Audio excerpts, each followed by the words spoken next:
श्री गणेशाय नमः। श्री जानकी वल्लभो विजयते। श्री रामचरितमानस प्रारंभ करते हैं। जय सिया राम।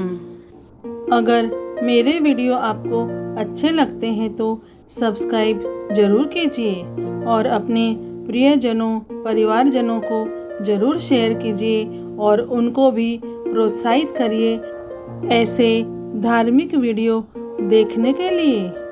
श्री रामचरितमानस के छठे सोपान लंका कांड में 5वां खंड प्रारंभ करते हैं। लंका में बड़ा भारी कोलाहल कोहराम मच गया। अत्यंत अहंकारी रावण ने उसे सुनकर कहा, वानरों की ढिठाई तो देखो। यह कहते हुए हंसकर उसने राक्षसों की सेना बुलाई। बंदर काल की प्रेरणा से चले आए। मेरे राक्षस सभी भूखे हैं। विधाता ने इन्हें घर बैठे भोजन भेज दिया। ऐसा कहकर उस मूर्ख ने अट्टहास किया। वह बड़े जोर से ठहाका मारकर हंसा और बोला, हे वीरों, सब लोग चारों दिशाओं में जाओ और रीछ वानर सबको पकड़ पकड़ कर खाओ। शिवजी कहते हैं, हे उमा, रावण को ऐसा अभिमान था जैसे टिटिहरी पक्षी पैर ऊपर की ओर करके सोता है, मानो आकाश को थाम लेगा। आज्ञा मांगकर और हाथों में उत्तम बिंदी बाल, सांगी, बरछी, तोमर, मुद्गर, प्रचंड, फरसे, शूल, दुधारी तलवार, परिध और पहाड़ों के टुकड़े लेकर राक्षस चले। जैसे मूर्ख मांसाहारी पक्षी लाल पत्थरों का समूह देखकर उस पर टूट पड़ते हैं, पत्थरों पर लगने से चोंच टूटने का दुख उन्हें नहीं सूझता, वैसे ही ये सब बेसमझ राक्षस दौड़े। अनेकों प्रकार के अस्त्र शस्त्र और धनुष बाण धारण किए करोड़ों बलवान और रणधीर राक्षस और वीर परकोटे के कंगूरों पर चढ़ गए। वे परकोटे के कंगूरों पर कैसे शोभित हो रहे हैं, मानो सुमेरु के शिखरों पर बादल बैठे हो। जुझाऊ ढोल और डंके आदि बज रहे हैं, जिनकी ध्वनि सुनकर योद्धाओं के मन में लड़ने का चाव होता है। अगणित नफीरी और भेरी बज रही है, जिन्हें सुनकर कायरों के हृदय में दरारें पड़ जाती है। उन्होंने जाकर अत्यंत विशाल शरीर वाले महान योद्धा वानर और भालुओं के ठट समूह देखे। देखा कि वे रीछ वानर दौड़ते हैं, ओघट ऊंची नीची विकट घाटियों को कुछ नहीं गिनते, पकड़कर पहाड़ों को फोड़कर रास्ता बना लेते हैं। करोड़ों योद्धा कटकटाते और गरजते हैं, दांतों से होंठ काटते और खूब डपटते हैं। उधर रावण की और इधर श्री राम जी की दोहाई बोली जा रही है। जय जय जय जय की ध्वनि होते ही लड़ाई छिड़ गई। राक्षस पहाड़ों के ढेर शिखरों को फेंकते हैं। वानर कूदकर उन्हें पकड़ लेते हैं और वापस उन्हीं की ओर चलाते हैं। प्रचंड वानर और भालू पर्वतों के टुकड़े ले लेकर किले पर डालते हैं। वे झपटते और राक्षसों के पैर पकड़कर उन्हें पृथ्वी पर पटककर भाग चलते हैं। फिर ललकारते हैं। बहुत ही चंचल और बड़े तेजस्वी वानर भालू बड़ी फुर्ती से उछलकर किले पर चढ़ कर गए और जहां तहां महलों में घुसकर श्री राम जी का यश गाने लगे। फिर एक एक राक्षस को पकड़कर वे वानर भाग चले। ऊपर आप और नीचे राक्षस योद्धा, इस प्रकार वे किले पर से धरती पर आ गिरते हैं। श्री राम जी के प्रताप से प्रबल वानरों के झुंड राक्षस योद्धाओं के समूह योद्धाओं को मसल रहे हैं। वानर फिर जहां तहां किले पर चढ़ गए और प्रताप में सूर्य के समान श्री रघुवीर की जय बोलने लगे। राक्षसों के झुंड वैसे ही भाग चले जैसे जोर की हवा चलने पर बादलों के समूह तितर बितर हो जाते हैं। लंका नगरी में बड़ा भारी हाहाकार मच गया। बालक, स्त्रियां और रोगी असमर्थता के कारण रोने लगे। सब मिलकर रावण को गालियां देने लगे कि राज्य करते हुए इसने मृत्यु को बुला लिया।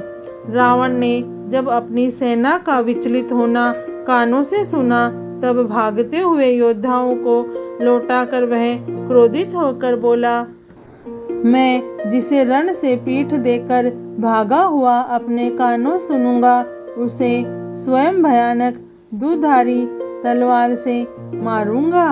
मेरा सब कुछ खाया, भांति भांति के भोग किए और अब रणभूमि में प्राण प्यारे हो गए। रावण के उग्र कठोर वचन सुनकर सब वीर डर गए और लज्जित होकर क्रोध करके युद्ध के लिए लौट पड़े। रण में शत्रु के सम्मुख युद्ध करते हुए मरने में ही वीर की शोभा है। यह सोचकर तब उन्होंने प्राणों का लोभ छोड़ दिया। बहुत से अस्त्र शस्त्र धारण किए सब वीर ललकार ललकार कर भिड़ने लगे। उन्होंने परिधों और त्रिशूलों से मार मार कर सब रीछ वानरों को व्याकुल कर दिया। शिवजी कहते हैं, वानर भयातुर होकर डर के मारे घबरा कर भागने लगे। यद्यपि हे उमा, आगे चलकर वे ही जीतेंगे। कोई कहता है, अंगद हनुमान कहाँ है? बलवान नील और द्विविद कहाँ है? हनुमान जी ने जब अपने दल को विकल भयभीत हुआ सुना, उस समय वे बलवान पश्चिम द्वार पर थे। वहां उनसे मेघनाद युद्ध कर रहा था। वह द्वार टूटता न था, बड़ी भारी कठिनाई हो रही थी। तब पवन पुत्र हनुमान जी के मन में बड़ा भारी क्रोध हुआ। वे काल के समान योद्धा बड़े जोर से गरजे और कूद कर लंका के किले पर आ गए और पहाड़ लेकर मेघनाद की ओर दौड़े। रथ तोड़ डाला और सारथी को मार गिराया। मेघनाद की छाती में लात मारी। दूसरा सारथी मेघनाद को व्याकुल जानकर उसे रथ में डालकर तुरंत घर ले आया। इधर अंगद ने सुना कि पवन पुत्र हनुमान किले पर अकेले ही गए हैं, तो रण में बांके बाली पुत्र वानर के खेल की तरह उछलकर किले पर चढ़ गए। युद्ध में शत्रुओं के विरुद्ध दोनों वानर क्रुद्ध हो गए। हृदय में श्री राम जी के प्रताप का स्मरण करके दोनों दौड़कर रावण के महल पर जा चढ़े और कौशल राज श्री राम जी की दुहाई बोलने लगे। उन्होंने कलश सहित महल को पकड़कर ढहा दिया। यह देखकर राक्षस राज रावण डर गया। सब स्त्रियां हाथों से छाती पीटने लगी और कहने लगी, अब की बार तो दो उत्पाती वानर एक साथ आ गए। वानर लीला करके घुड़की देकर दोनों उनको डराते हैं और श्री रामचंद्र जी का सुंदर यश सुनाते हैं। फिर सोने के खंभों को हाथों से पकड़कर उन्होंने परस्पर कहा कि अब उत्पात आरंभ किया जाए। वे गर्जन कर शत्रु की सेना के बीच में कूद पड़े और अपने भारी भुजबल से उसका मर्दन करने लगे। किसी की लात से और किसी की थप्पड़ से खबर लेते हैं और कहते हैं कि तुम श्री राम जी को नहीं बजते, उसका यह फल लो। एक को दूसरे से रगड़कर मसल डालते हैं और फिर सिरों को तोड़कर फेंकते हैं। वे सिर जाकर रावण के सामने गिरते हैं और ऐसे फूटते हैं मानो दही के कूड़े फूट रहे हो।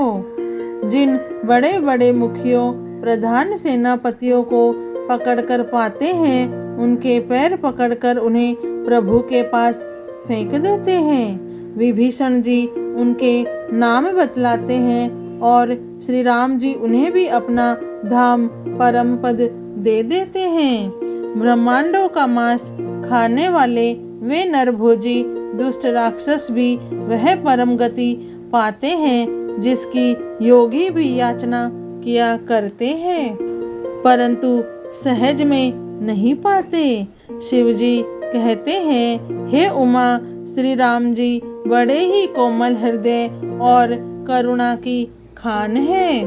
वे सोचते हैं कि राक्षस मुझे वैर भाव से ही सही स्मरण तो करते ही है, ऐसा हृदय में जानकर वे उन्हें परम गति मोक्ष देते हैं। हे भवानी, कहो तो ऐसे कृपालु और कौन है?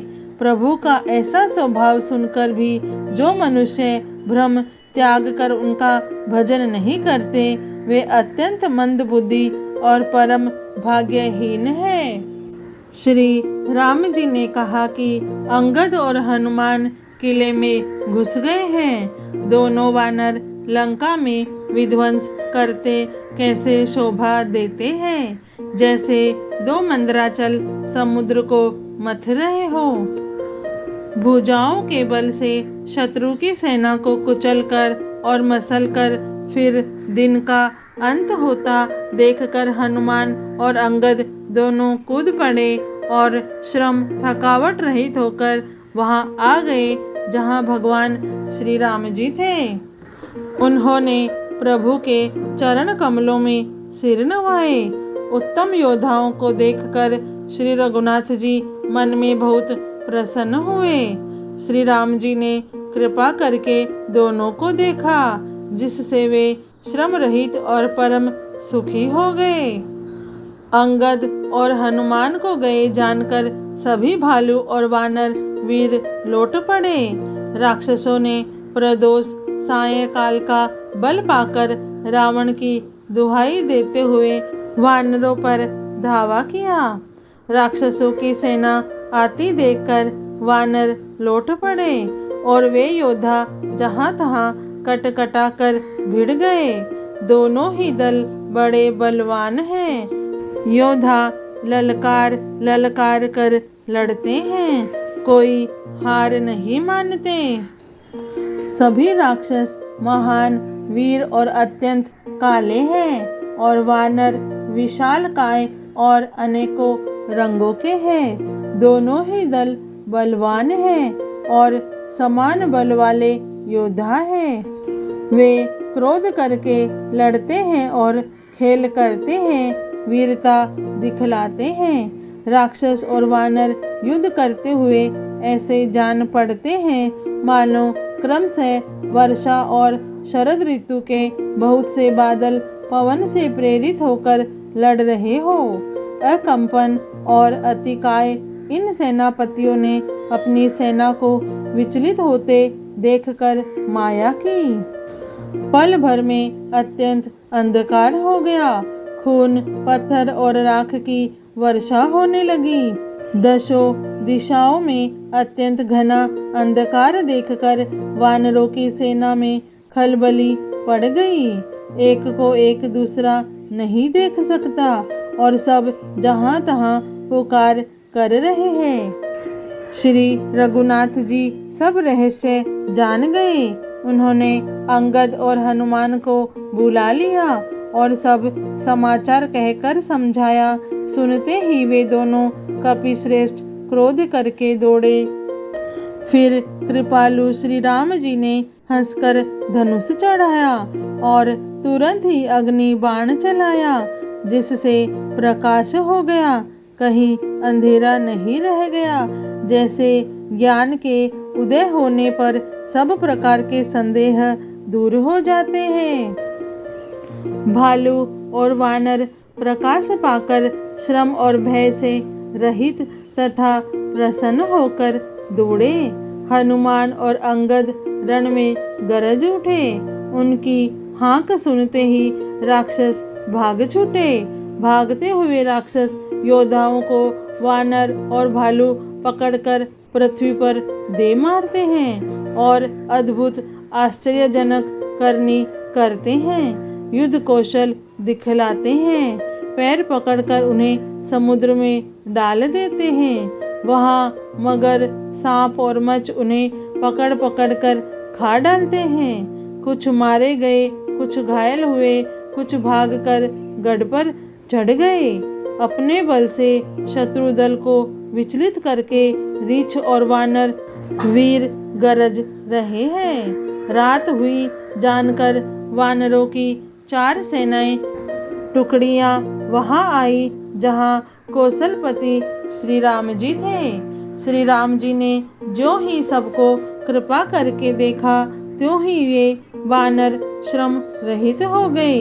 वहां लंका में रावण ने मंत्रियों को बुलाया और जो योद्धा मारे गए थे उन सबको सबसे बताया। उसने कहा, वानरों ने आधी सेना का संहार कर दिया। अब शीघ्र बताओ क्या विचार उपाय करना चाहिए। माल्यवंत नाम का एक अत्यंत बुढ़ा राक्षस था। वह रावण की माता का पिता अर्थात उसका नाना और श्रेष्ठ मंत्री था। वह अत्यंत पवित्र नीति के वचन बोला, हे तात, कुछ मेरी सीख भी सुनो।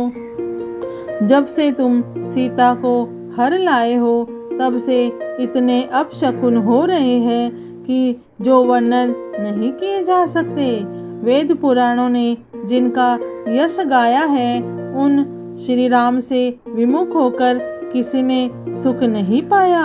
भाई हिरण्यकश्यपु सहित हिरण्याक्ष को और बलवान मधुकेटभ को जिन्होंने मारा था वही कृपा के समुद्र भगवान राम रूप से अवतरित हुए हैं। जो काल रूप है, दुष्टों के समूह रूपी वन को भस्म करने वाले अग्नि है, गुणों के धाम और ज्ञान धन है एवं शिवजी और ब्रह्मा जी भी जिनकी सेवा करते हैं उनसे वैर कैसा। अतः वैर छोड़कर उन्हें जानकी जी को दे दो और कृपा निधान परम स्नेही श्री राम जी का भजन करो। रावण को उसके वचन बाण के समान लगे। वह बोला, अरे अभागे, मुंह काला करके यहाँ से निकल जा। तू बूढ़ा हो गया है, नहीं तो तुझे मार ही डालता। अब मेरी आंखों को अपना मुंह न दिखला। रावण के ये वचन सुनकर उसने माल्यवान ने अपने मन में ऐसा अनुमान किया कि इसे कृपा निधान श्री राम जी अब मारना ही चाहते हैं। यह रावण को दुर्वचन कहता हुआ उठकर चला गया। तब मेघनाद क्रोध पूर्वक बोला, सवेरे मेरी करामात देखना। मैं बहुत कुछ करूँगा, थोड़ा क्या कहूँ। जो कुछ वर्णन करूँगा थोड़ा ही होगा। पुत्र के वचन सुनकर रावण को भरोसा आ गया। उसने प्रेम के साथ उसे गोद में बैठा लिया। विचार करते करते ही सवेरा हो गया। वानर फिर चारों दरवाजों पर जा लगे। वानरों ने क्रोध करके दुर्गम किले को घेर लिया। नगर में बहुत ही कोलाहल शोर मच गया। राक्षस बहुत तरह के अस्त्र शस्त्र धारण करके दौड़े और उन्होंने किले पर से पहाड़ों के शिखर ढहाए। उन्होंने पर्वतों के करोड़ों शिखर ढहाए। अनेक प्रकार से गोले चलने लगे। वे गोले ऐसा गहराते हैं जैसे वज्रपात हुआ हो, बिजली गिरी हो और योद्धा ऐसे गरजते हैं मानो प्रलय काल के बादल हो। विकट वानर योद्धा भिड़ते हैं, कट जाते हैं, घायल हो जाते हैं, उनके शरीर जर्जर चलनी हो जाते हैं। तब भी वे लटते नहीं, हिम्मत नहीं हारते। वे पहाड़ उठाकर उसे किले पर फेंकते हैं। राक्षस जहाँ के तहाँ जो जहाँ होते हैं वहीं मारे जाते हैं। मेघनाद ने कानों से ऐसा सुना कि वानरों ने आकर फिर किले को घेर लिया है। तब वह वीर किले से उतरा और डंका बजाकर उनके सामने चला। मेघनाद ने पुकार कर कहा, समस्त लोकों में प्रसिद्ध धनुर्धर कौशलाधीश दोनों भाई कहाँ हैं? नल, नील, द्विविद, सुग्रीव और बल की सीमा अंगद और हनुमान कहाँ हैं? भाई से द्रोह करने वाला विभीषण कहाँ है? आज मैं सबको और उस दुष्ट को तो हठपूर्वक अवश्य ही मारूंगा।